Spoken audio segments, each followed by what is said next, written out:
Greetings, everybody. We had all been waiting for 2020 with eagerness, ready to leave our teens and move on to our 2020s. As we welcomed the heralding of a new decade with our hopes and dreams, coronavirus came as an unwelcome guest. It demanded our complete attention, and we eventually had to set aside our goals and settle down to deal with the new normal.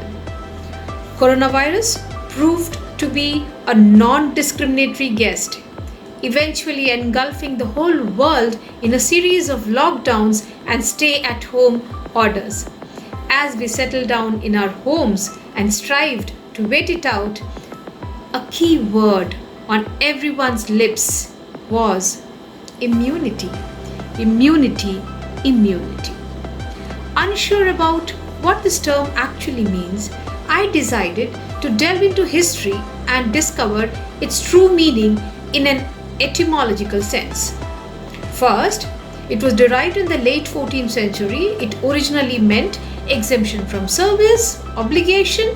Delving even further, I found that this was coined in the Old French, meaning privilege, immunity from attack, or inviolability.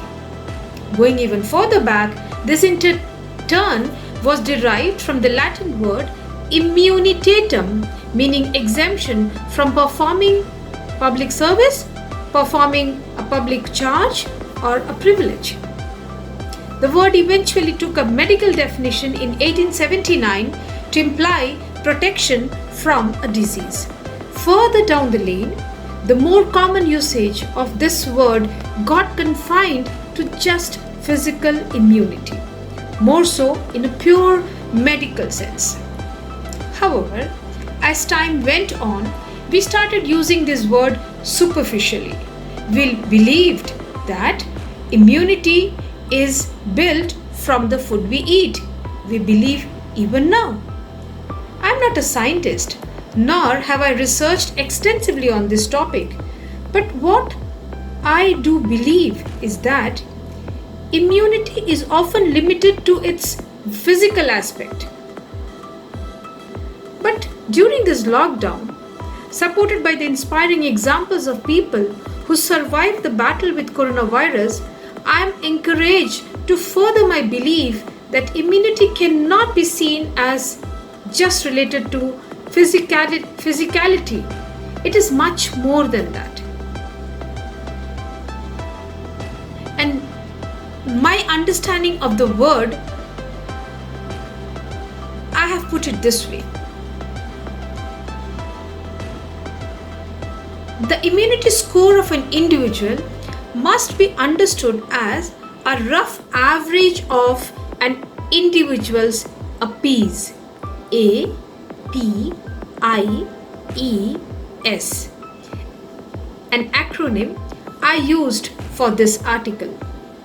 APIES stands for an average of physical, intellectual, emotional, spiritual immunity in totality. Let me repeat. APIES, it's an acronym which stands for average of physical, intellectual, emotional, and spiritual immunity. So what does this mean? How do we deal with it? Dear listeners, instead of reacting to an external circumstance or stimuli, we must strive to consciously train ourselves, learn to respond to an immune. We need to accept an event as it is, take a deep breath of pause, recognize, and then respond to it. This is possible only if we have practiced the art of resilience. This pandemic has allowed us to witness quite a few examples of resiliency. It is happening in all those places where people have a more nature-connected way of living. This way of living is based on the belief that health and wellness depends upon a delicate balance between mind, body, and spirit. And only this harmonious balance ensures the holistic health of an individual. And this is precisely what a high APES score means. High emotional resilience is promoted by an increase in natural way of living practices. It's time we are also spiritually inclined and always learn to be in gratitude for our very existence. Gratitude, friends, is the highest form of prayer, and we can heal this world in an impactful way. It's time to repair the damage we have done to the earth in the name of progress and growth. Unfortunately, a growth in technology and other comforts have made us drift away from everything that is natural. And the moment we are exposed to true nature, we panic and search for a new comfortable reality. Across the world, irrespective of age, religion, caste or creed, people with high emotional maturity, resilience, and a meaningful, balanced diet practice have been seen to recover more easily from this corona pandemic. It is thus imperious of all nations to adopt a focus on the high APES score of their citizens, and this is the only sustainable solution for an equitable and a just society. Further, a high APES score is a must for the well-being of our beautiful planet. We have to come together as one family and work towards the well-being of life as a whole. The most effective ways of doing this are to repair the present and prepare the future. With a background in education, I believe that it is our thoughts which is behind our actions. So, first and foremost, let us as one world focus, think together consciously on a growth mindset. Is our goal impossible? A knock from this pandemic trained us all to use masks, wash our hands frequently across the world. It took just 1 month for all of us to adapt to this change, and we embraced it. Coronavirus compelled us to change our ways, and every corner of the world came together for a proper education in sanitation. Similarly, always using positive victory growth words can make a substantial change in the whole world's outlook. Transformational vocabulary has to be understood in that sense of compulsion, and now more than ever. The famous Sanskrit saying goes, Yat bhavam tat bhavati. What you think, so you become. The law of attraction, using a transformational vocabulary, also uses a similar rationale. Our thoughts makes us use words, and these words later turn into actions. If we think positive thoughts, we consciously choose our words, and our actions will automatically ensure harmony. Gratitude for what we have is another way of practicing a growth mindset.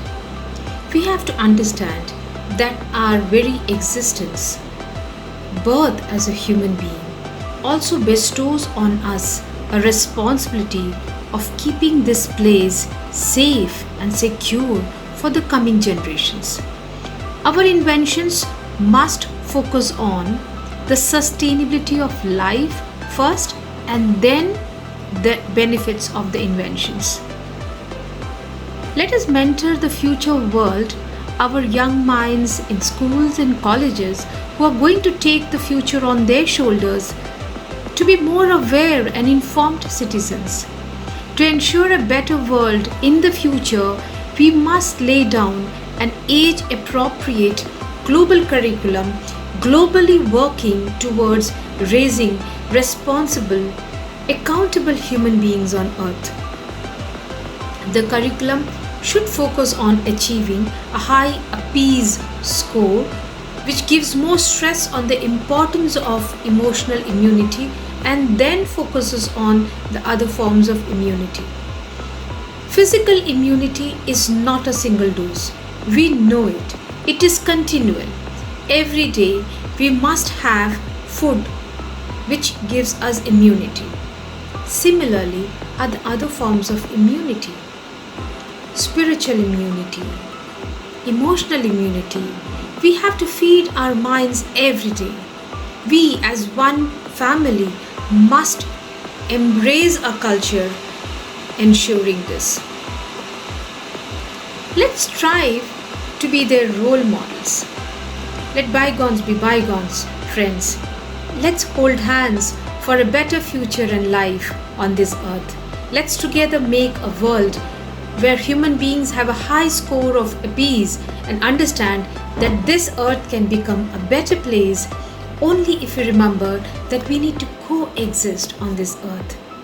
Everybody's well-being has to be seriously taken into consideration beyond national borders.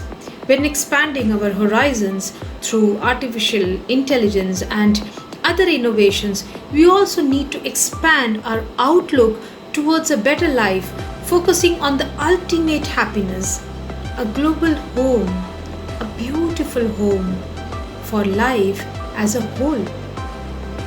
This pandemic must surely help us understand that Vasudhaiva Kutumbakam is the only way of life ahead. It's a Sanskrit phrase meaning the whole earth as one family.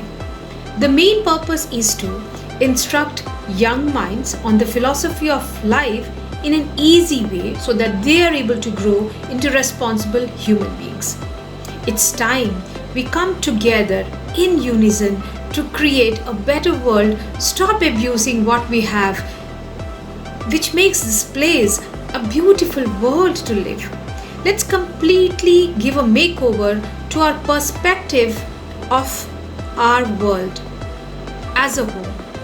Let's make a sustainable, equitable home for all beings and establish a long-lasting harmony on earth.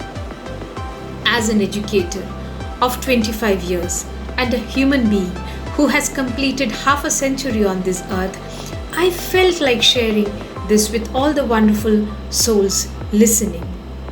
Thank you so much for a patient hearing.